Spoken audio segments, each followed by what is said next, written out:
બનાસકાંઠા જિલ્લામાં તાજેતરમાં પડેલા ભારે વરસાદને લીધે ખાસ કરીને સરહદી તાલુકો સુઈગામ તાલુકો વધારે પ્રભાવિત થયો છે.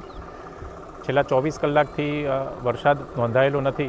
આમ છતાં જે સુઈગામ હેડક્વાર્ટર તથા આસપાસના ભરડવા જલોયા સહિતના જે 12 જેટલા ગામો છે તેમાં હાલમાં પણ 4 થી 7 ફૂટ જેટલા પાણી ભરાયેલા છે.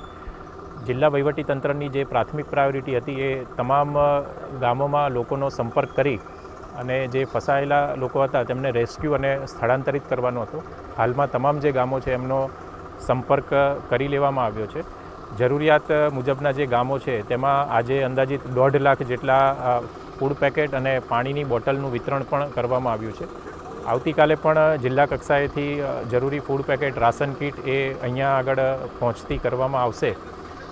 ચોક્કસથી મુશ્કેલીનો સમય છે, પણ આપણે સૌ સાથે મળી અને આમાં જરૂરથી વહેલામાં વહેલી તકે બહાર નીકળી જઈશું. માનનીય મુખ્યમંત્રી શ્રી ભૂપેન્દ્રભાઈ પટેલ પણ આ અંગે સતત ચિંતા વ્યક્ત કરી રહ્યા છે અને આપણને માર્ગદર્શન આપી રહ્યા છે અને સમગ્ર સુઈગામ તાલુકાની પ્રજા સાથે ગુજરાત સરકાર અને જિલ્લા વહીવટીતંત્ર ખડે પગે છે.